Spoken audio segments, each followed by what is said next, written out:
rights violations, I'll get into, I'll skip that. There's so much to say, and I can talk about that later. So the chronology is very much left out. There are many more omissions. This is just the tip of the iceberg. The fact that so many children are being killed and that's not being reported to us is just only one of many omissions. There are many other aspects of this issue that we're also not learning about. For example, there is dissent in Israel. There are close to now, maybe it's even over, 1,000 Israeli soldiers who are refusing to serve in the occupied territories. There are many other groups. There are women's groups. There are rabbis against for human rights. There are Israelis against home demolitions. There are the Israeli Committee Against Torture. There are many Israeli organizations and individuals who are objecting to Israeli policies. It's a significant phenomenon. We should learn about that as well. And yet we almost rarely get those important stories. Some of these young soldiers have signed a very significant letter called the Combatants' Letter, in which they said, quote, their words, "We shall not continue to fight beyond the 1967 borders in order to dominate, expel, and starve and humiliate an entire people." They're refusing to do that. Those are their words because they know that's what the army that they were serving was doing and is doing. A very different kind of omission is that many people, again, knowing that I, oddly enough, work on this issue that most non-Jews and non-Arabs don't know anything about, will say to me, well, you know, if only Palestinians would use nonviolence. It's so powerful, and I believe it is powerful and very moral. Well, they do. This also is not being reported to us. Every week, there are 2 or 3, sometimes more, nonviolent demonstrations by Palestinians in the West Bank and now increasingly also in Gaza that are occurring every week, and they're almost never reported to us. They're especially significant because not only is it a Palestinian nonviolence movement, but it is often joined by Israelis of conscience, people from around the world of all ages, all ethnicities, all backgrounds. I've been at these, coming in, trying to use nonviolence to end violence. It's a very courageous action because they are consistently met with violence by Israeli forces, sometimes lethal violence. In fact, this is a partial list of the Palestinians who've been killed in the last few years, taking part in some of these activities against the confiscation of their land. They are killed when they use nonviolence, and yet they are using it. It seems to me we should at least know that this is going on. Now, these are Palestinians of all ages who've been killed, but others have been killed and badly injured as well. Some of the internationals, as they're called, to come in and join them. One of them was Rachel Corrie. She was 23 years old when she was crushed to death by an Israeli bulldozer 2 stories high.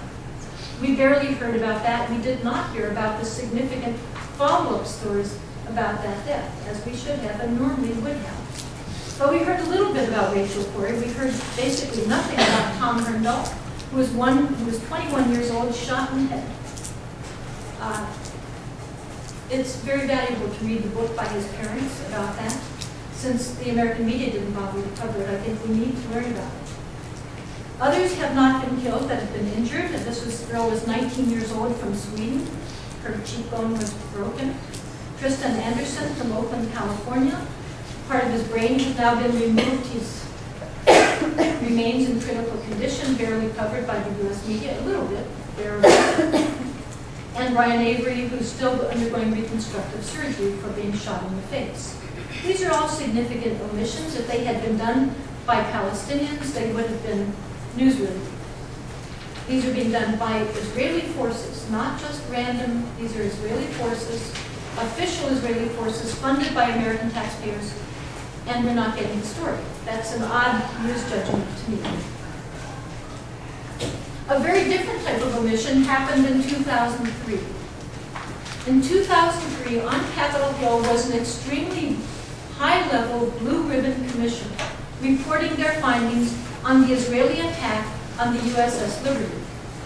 This commission in 2003 was chaired by Admiral Thomas Moore, a four-star admiral, former chairman of the Joint Chiefs of Staff, pretty much the highest military position you can have in the United States. With him that day as a co-chair was Rear Admiral Merlin Starn. Admiral Starn had been the head of the whole legal department of the U.S. Navy, another extremely high-ranking U.S. admiral.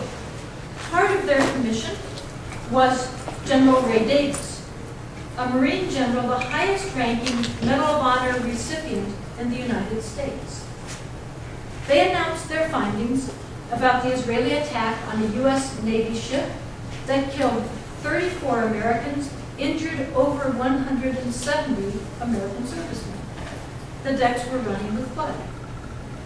Their findings were that this attack had been intentional by Israel, that it was an active war against Israel, against the United States, that Israeli forces had murdered Americans, and that much of this was covered up by order of the White House, Lyndon Baines Johnson and Secretary of Defense Robert McNamara. Statements of that gravity made on Capitol Hill by officials of such high and distinguished rank would normally be considered newsworthy. And yet, they were not in the Washington Post, in the New York Times. AP had a fairly good story that told part of this. To read the details, you can go to the congressional record where it's there in detail. So that's another omission. Another, finally, probably in some senses the most significant omission is the U.S. connection to Israel-Palestine. Because it's a huge world. There are important issues of violence, oppression, injustice all over the world. In our own country, but all over the world. When we are connected to them, it is especially obligatory, I feel, to be informed about them for two reasons. One reason is what I feel a moral responsibility. If you are impacting other human beings' lives, I feel you are morally obligated to know about your impact and to decide whether or not you approve of it. But if morality is unimportant to you, there is also the self-interest necessity to know about an issue when you are connected to it.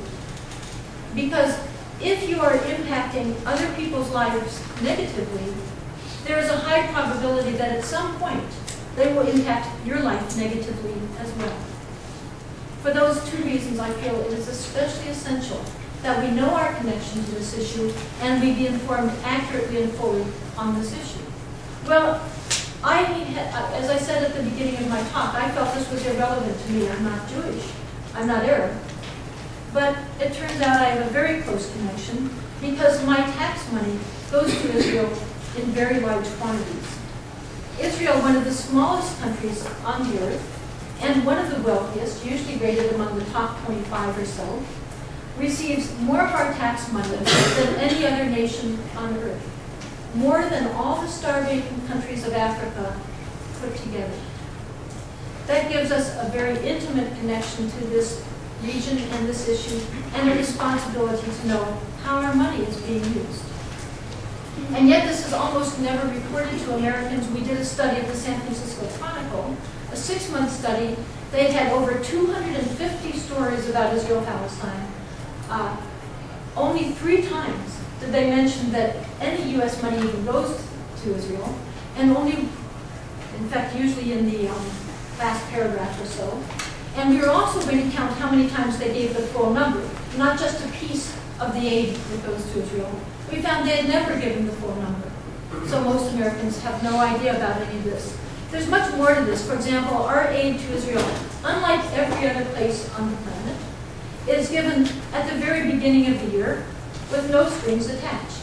So since we've been operating at a deficit, I think many of us are aware of that now, that means that we borrow the money, then we immediately give it away to Israel and pay interest on our money the rest of the year, which means, according to some analysts of very high qualifications, that it is costing us in the neighborhood of $15 million a day, and because of a number of factors, one of the main ones that we're